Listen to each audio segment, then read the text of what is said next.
me at your business at dublincity.fm.ie, and perhaps we'll be here chatting one day soon. My guest today is a Doctor of Philosophy. He's the co-founder of the Waterford Camino Tours, and he's a founder and director of the Island of Ireland Peace Choir. I'm delighted to welcome Phil Brennan to the You and Your Business studio. Hiya, Phil. Thank you, Alec. It's great to be here. Yeah, fantastic as well. Online and all of those things. It's great. And I'm looking out at a very sunny day. I hope you have that down in Waterford as well. Yeah, we're here in Tramore, just about a mile from the coast. The sea is lapping into shore as we speak, and I can hear it in the distance. No, I didn't say make me jealous, Phil. That's even worse to have do that.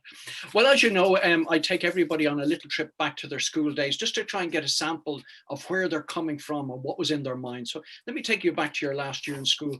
What was in your mind? Hurling. I was in CBS in Gorey, and we're very fond of our GA there, and our pitch was about a mile from the school. Only 220 students in the school. I remember trudging up the Garden City to play games there on many occasions, and I don't think I really thought outside of that. I got through school. I wasn't ambitious. The extent of my ambition was trying to move from cornerback to wing back and gradually become midfield and drive on the show. You know yourself. No, this is it. It's sport. Nothing wrong with sport. No. So okay. So you're not heading off down the academic trail. So where are we off to next? What were you going to do when you left school? I had no idea, to be honest. It sort of hit me when I got the Leaving Cert. I got very average Leaving Cert. And I didn't quite know what step to take next, but things have a way of evolving. I actually ended up in Dublin by chance doing a course in European Studies in Kevin Street. I lasted about 3 months. I'd say I lasted until Christmas. I was home and back I was taking that train down from Colony Station to Gorey more often than I was in Dublin during those 3 months. I just was totally unsettled, and I ended up playing Prince Charming in a local pantomime. I wasn't too charming or too beautiful, but I was just sorting myself out, I suppose. And I ended up later that same season, sort of by Easter of that year, moving to Kerry and moving to Dingle and working in the Skellig Hotel for the next 4 or 5 months. And it was a turning point in my life. It introduced me to serious hard work. And, yes, it does, and I sort of learned the hard way that anything you're going to get in life, you're going to have to work hard for. Yes, well, there's a quick year happening to you. Obviously deciding that the studies weren't really, the European studies, which sound quite interesting, weren't for you, but at least you made the sensible decision to cut your losses and move. And Kerry being a beautiful part of the world and working in a hotel, that should have given you some experience interacting with people. Yeah, no, it was great. I mastered the art of making an Irish coffee when I was really? Yeah, with so many French, American, German tourists, and they love their Irish coffee, and I took pride in that. But it might seem a minuscule thing, but I suppose at that time I started to hone in on that. If you're going to do something, do it right. There was an art to it, and getting it right was something that sort of, just like playing cornerback for the local team was important. You had a role to play, and it was important that you delivered at the highest level.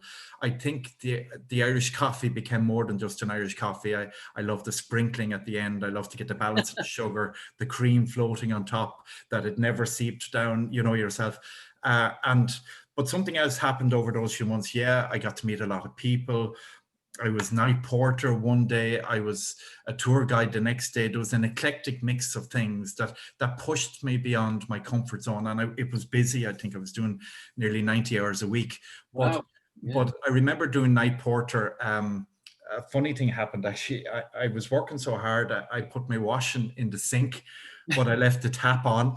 It overflowed, and I came back after a lovely little dalliance with the outdoors. I went outside, saw a little boat going out the bay, out to sea, out by the Skelligs, and I lost myself for a while, and I came back in and the place was overflowing.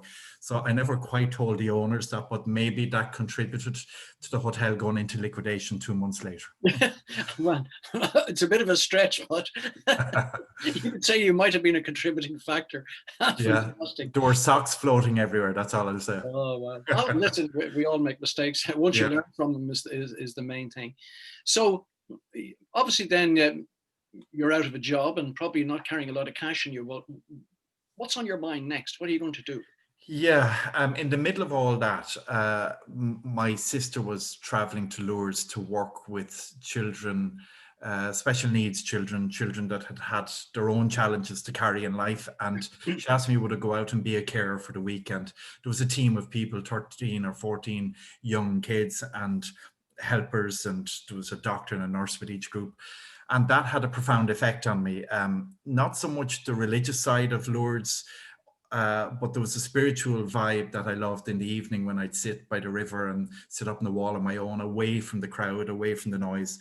But it was the energy of the kids and their courage. And it lit the flame, I suppose, that never has gone out since. Oh, They sort of were my beacon to sort of say, right, there's more you can do with your life. There is more to life. And let them show you the path ahead. And I came back, I spoke at a local school retreat, and the teacher there had been in Mater Dei in Dublin in Drumcondra, and she said, would you not think of teaching? And the rest is history. I went and studied for 4 years in Mater Dei, did the interview the summer I was in the hotel in Kerry, and did the interview that summer, and I started in Mater Dei, Drumcondra, September 1985. and isn't it amazing that some sort of calling hit you, as it does for most people in business, that something, you can't quite put your finger on it, but something just caught you there. Yeah, often the meaning is in the rubble. Often the strangest of places can lead you to where you need to be.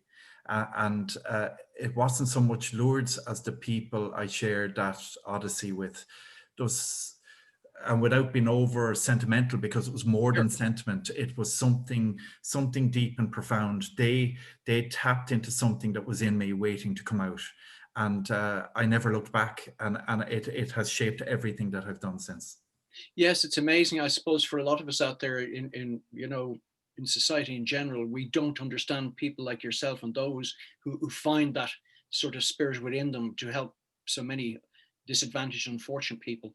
You just kind of wonder what that is. Mm. If you look, even if I can just fast forward to today, I owe to those kids that I met on that journey. I work a bit with the High Hopes Choir, the homeless choir, and I help out a little as musical director in Dublin. There's a Glenn Alexander in Dublin who runs it, but he calls on me now and again. And I have the Peace Choir that was formed in the aftermath of the Oma bomb. These things are very important to me. I think it's important, and now more than ever, to send a message that it's time to retrieve what's best of ourselves. The world needs it. Look at the sort of types of leadership we have in positions of power around the world. Yes, Look of at course, yeah. what's happening in America today as we speak, and we need to cleanse the way to make way for something better, and we can all play our little part. I'm only a very small piece in the equation, but we can all do our little bit to sort of usher in a new era where we treat each other with a little bit more kindness, a little bit more respect. Well, I'd say here to that from certainly from me and most of our listeners, I'm sure. I just want to take you back just to that time in school. So you were teaching from first 6 years, religious studies in English. Was there any particular reason about the religious studies, or was this more based around the philosophy? Yeah, That you had? the teacher I'd met in Gorey that I spoke to, Mater Dei is you take religion as your prime subject and you have an elective of English, history or music. So I chose English. So it was sort of preordained, no pun intended, but it was it was just something that I was in on the conveyor belt of without even having had too much time to think about it. But funny enough, when I was teaching over the years, it was more the activities outside the classroom that sealed the deal within the classroom.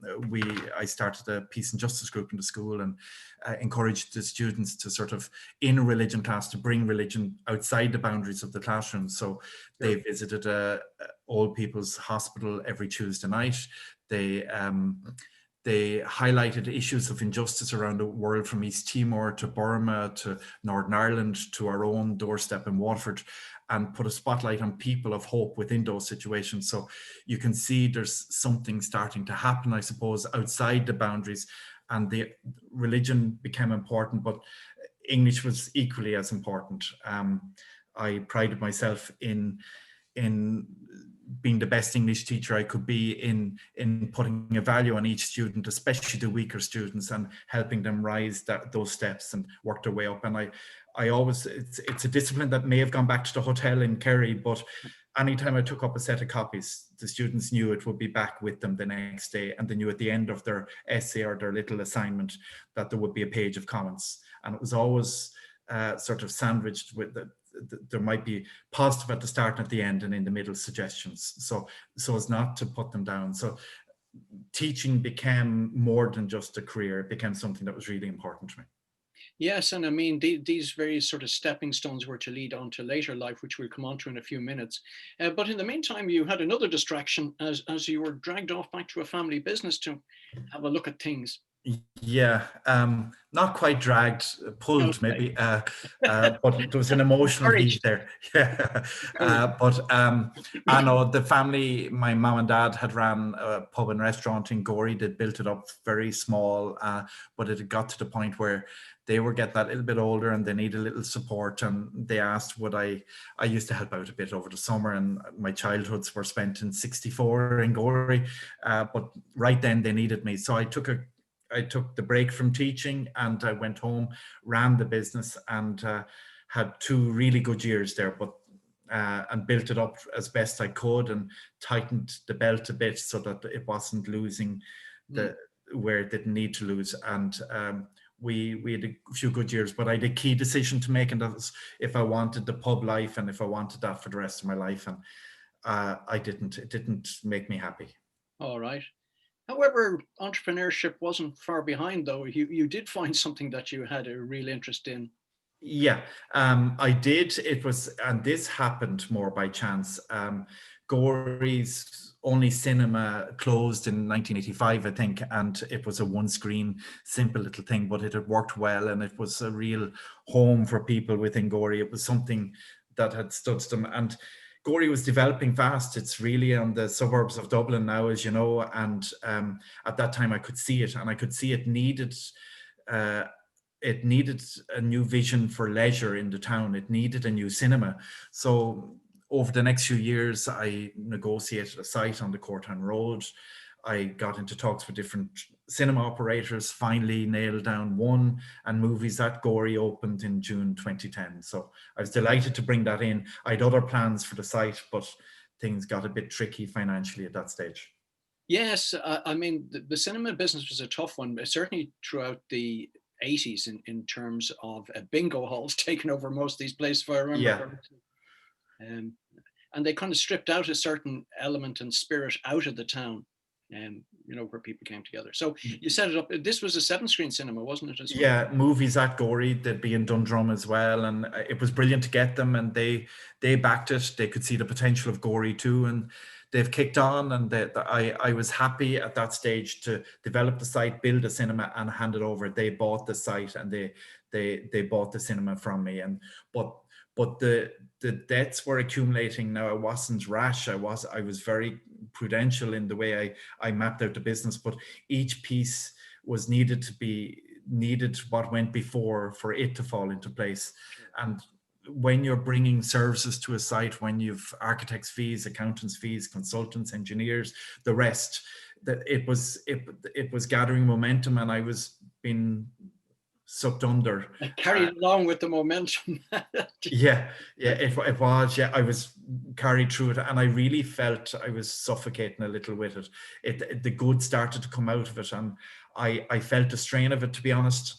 I had a few very dark days. I was still trying to keep up with the costs on the site, finish the cinema, hand it over, use the deposit on the build, and use the different installments on the build to keep the banks happy. But at this time, as many out there will testify to, there was a lot of strain on business, and if you'd borrowed, you were under pressure to pay it back, and the Celtic tiger was roaring back defiantly, and many were caught in the lash. No, I'm sure so many of our listeners, will understand that completely in terms of the challenge, but also the amount of stress that it put people under, which I don't think was ever appreciated by those who never experienced it. Yeah. No, to be honest, I'd be a goer. I'd be driving things on. I'd take pride in how I drive things on.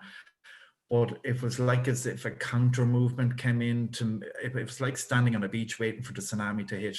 I had nowhere to run, and I felt it, and I could see the wave coming. I could track it to the very inch.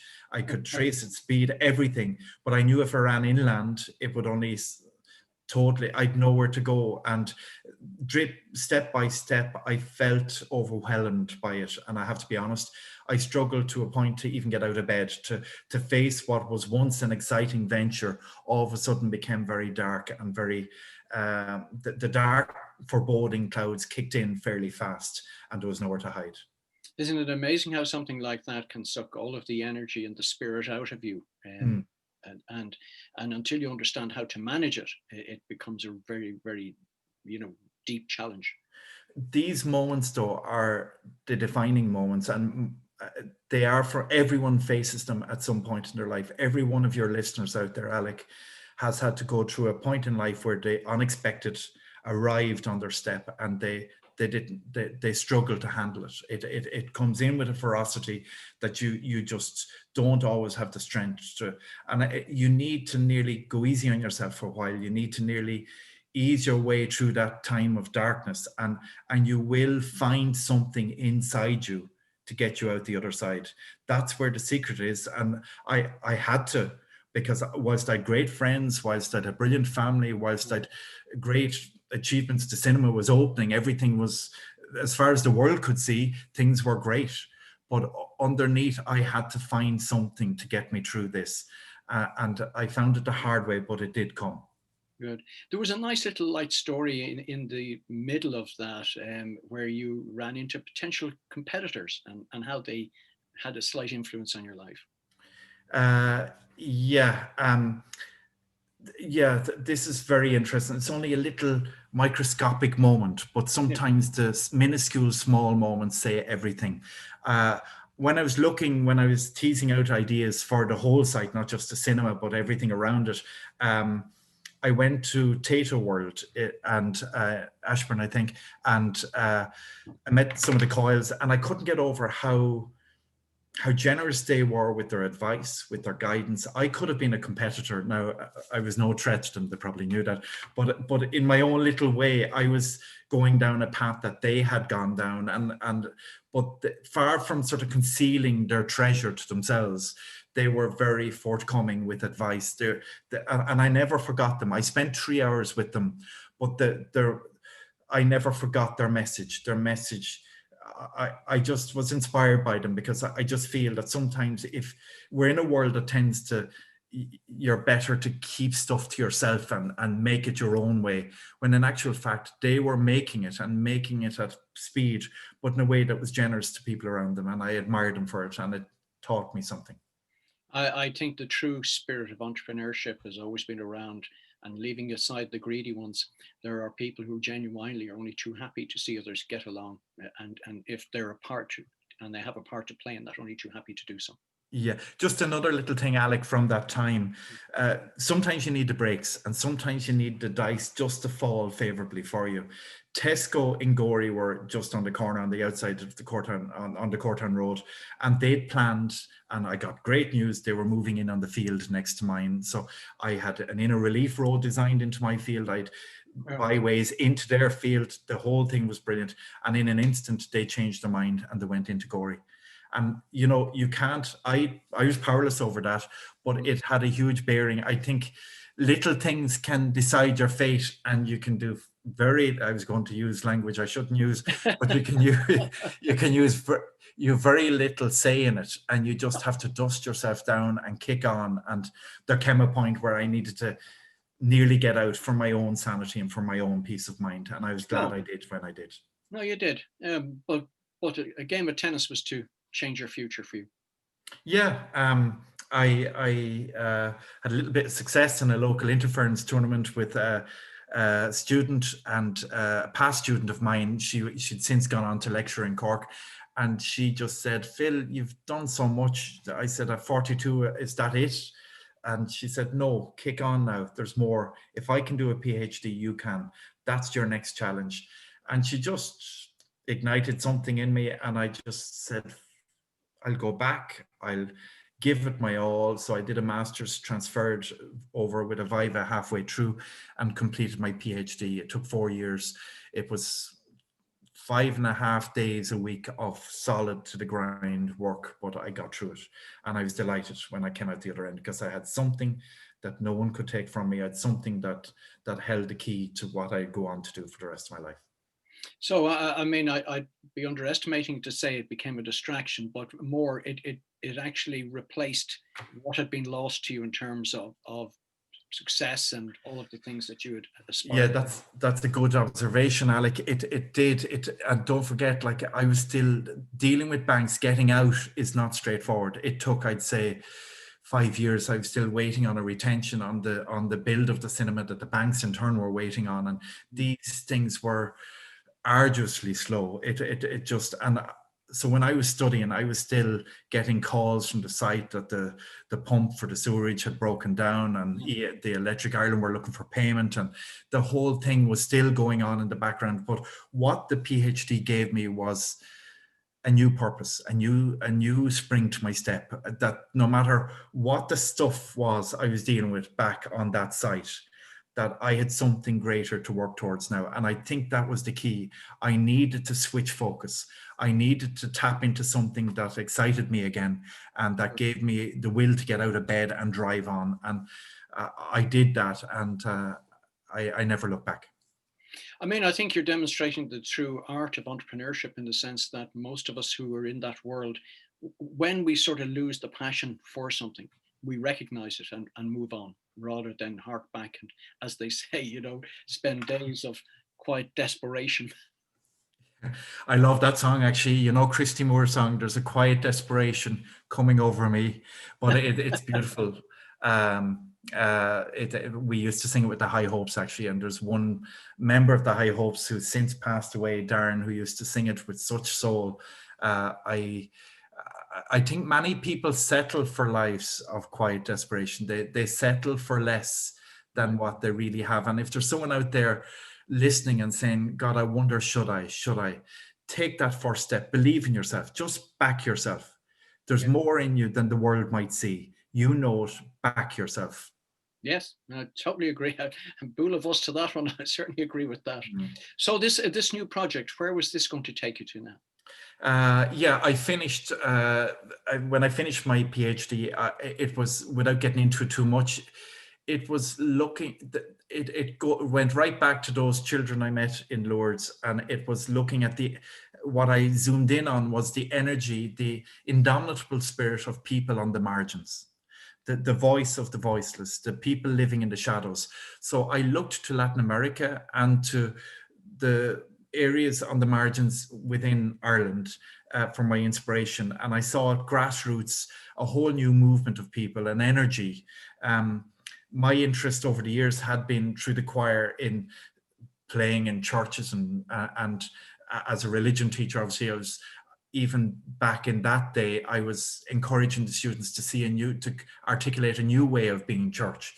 And I suppose I felt that this was my chance now to hear the voice of the people that may not have been listened to before, and pull the strands of their thought together into one. So I studied the church in Latin America. I studied grassroots communities out there. I was inspired by an Archbishop, Oscar Romero, out there. I since wrote a book about Oscar Romero that Veritas published. But I suppose closer to home, of all places, Fatima Mansions was where I found the key. All right. Yeah, there was a group there called the Fig Tree that used to meet on a Monday night. A retired nun who'd since moved on into lay life, and she was an amazing, Gemma McKenna, and she gathered a group of people around her, and they had found their voice, and they showed me the way. And I met a priest from North Dublin, a Salesian priest, a Father Jim O'Donovan, or O'Halloran, sorry, and he was just amazing. He traveled the world. He'd worked with small Christian communities, and he'd written extensively. And I think they just lit the path for me, and I worked hard at putting a sort of theology to underpin their vision of church, and I pulled it off. But when I finished the PhD, I wanted to write a book that sort of captured it in more lay language in a way that the church couldn't refute, and I wrote a book then, A New Vision of Church, and I've kicked on from there, I suppose. I mean, all of these were sort of leading you to a new path of business, by the way, as well. Yeah. Something that you could invest your energy and your real commitment to. Tell us where that has taken you to. Yeah, when I had the PhD finished, I'm living here in Tremor, and I what I didn't say earlier is that I ended up to clear the path for me to kick on with my studies and the rest of my life. I had to part with my home in Waterford, All right. but I made the decision that the banks were actually very fair. They were prepared to ease the rest of it if I sold a house, gave them the profits, I could then kick on. And I felt it was very fair, and it gave them a chance to wipe the slate clean, and it gave me the chance to do the same and kick on. And at that time, I used to walk the Doneraile in Tremor. And for those who may know Tremor, it's not the touristy amusement part with the prom and the beach. It's up a little bit, and it looks out over that, over the bay. And I could see there was something inspirational in what was evolving every day in front of my eyes. I'd sit on a bench and just look out, and without being over philosophical, there was a constancy in the waves rolling in and out each day. No one day was the same as the next, but yet each wave was like one little melodic movement in a wider symphony, and it struck a deep, deep chord in me. And I just said, maybe rather than going back into an educational arena, maybe it's time to bring people out, create experiences that allow people to connect to that deeper thing. And that's what we've done. Myself and my then partner, we've since got married, Elaine, we created our own, we had a walk around the sand dunes in Tremor one Sunday morning and said, let's go for this. And she left her job. She was managing a cafe in town. Right. I let go of thoughts of maybe going to lecture in philosophy and spirituality. And I said, no, let's harness our collective energy and drive this on. So we're 4 years in now, and thank God it's taken off for us. And timing is everything, as we discussed earlier. And sometimes you're on the wrong side of timing, but I think this time round you're on the right side of it. I think so. I hope so anyway. I know we are. And even with COVID and everything, like so many businesses suffered, and anyone in the tourism arena will vouch for that. And we're no different. We nearly closed down for the last year because a lot of our groupings were made up of mixing and matching people from around the country and creating an experience in over a given 3 days or 5 days. But this year it was too risky to do that, and we could only work with existing groups. And that actually formula has worked really well for us, because it allows Elaine and myself to liaise directly with a leader from within that group and pull it together. And we've had a few great groups, but people are less inclined now. It has helped us sort of roll out a signature Camino in Ireland when people are open to that. I think we've unearthed a jewel in our midst here in Waterford that may have stayed below the surface had we not had this downtime. Yes. And so what does the future hold for Phil and Elaine down in Waterford? If life has taught me anything, you just never know. But all going well. The tide is turning.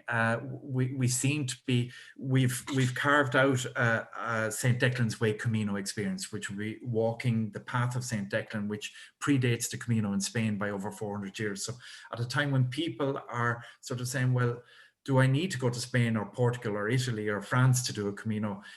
Why not try one if there's one available? So we've used the downtime to really do our homework. So we've created a nice sort of week experience where you'd walk from Cashel to Ardmore, as St. Declan did 1600 years ago, and break it into stages, have the bus connections, the coach transfers like you would in Spain, have the overnight stays, have the meals, have the music, have the whole lot, and create an experience that gives people that time out. So we feel that people are receptive to it now, and a lot of charity groups that would have previously gone to Spain are now signing us up to So we have Our Lady's Hospice signed up for 2 weeks next year. The Marie Keating Foundation are signed up for next year. It's gathering its own quiet momentum, and we're very happy with that. I'm delighted. And so to help me wrap up the show, just tell them the website that people can find out more about. Yeah, to wrap up, we're waterfordcamino.com. So www.waterfordcamino.com.